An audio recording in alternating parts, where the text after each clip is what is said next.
In this video, I'll be providing buyers with my 5 top tips for avoiding your property sale from falling through. Welcome to Estate Agent Insider, your go-to channel for expert property tips and advice, or at least one day it will be. If you're passionate about property, make sure to like the video, subscribe to the channel, tell a friend to tell a friend, and without further ado, let's get into the video.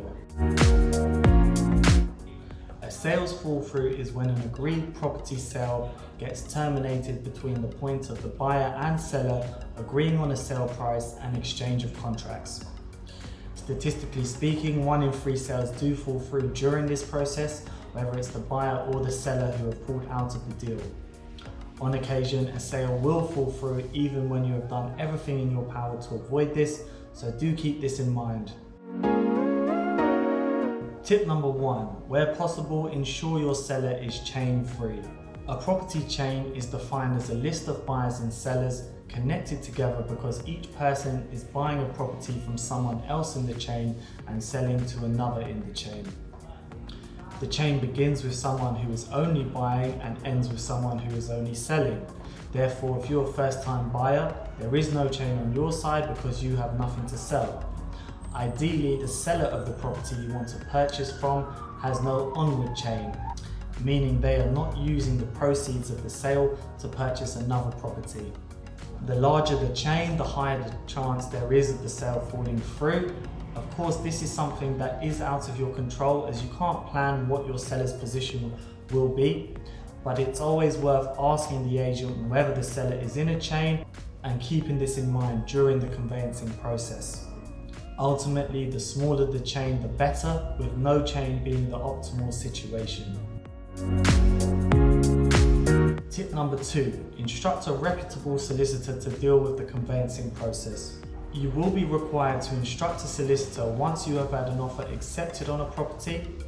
As covered in a few of my previous videos, I would recommend spending a bit more time and money on a good solicitor to ensure the conveyancing process is dealt with thoroughly, as well as helping to avoid the sale from dragging on or even worse, falling through.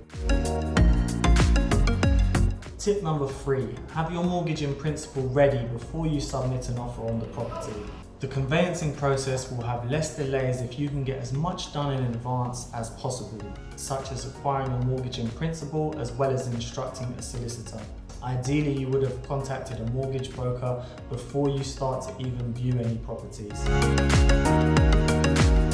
Tip number 4, and somewhat controversially, do take the building survey report with a pinch of salt. Personally, I would only recommend arranging a building survey on a property if it is a house as opposed to a flat and is more than 20 years old.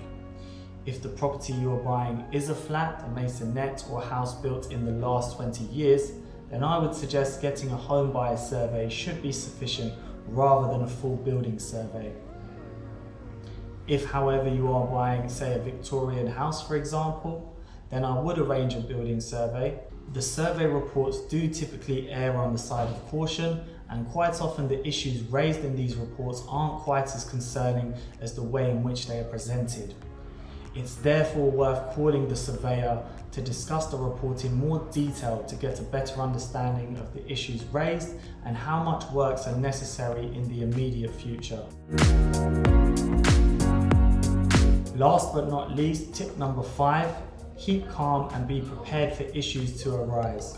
As previously mentioned, statistically speaking, 1 in 3 sales do fall through during this process.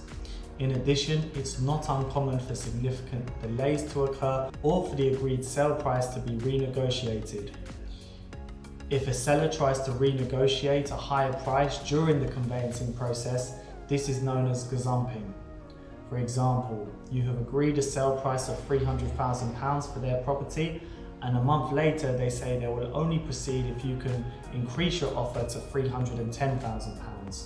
Even though they originally accepted your offer of £300,000, this agreement is not legally binding until contracts have been exchanged, which typically takes place approximately 3 months after you have had your offer accepted.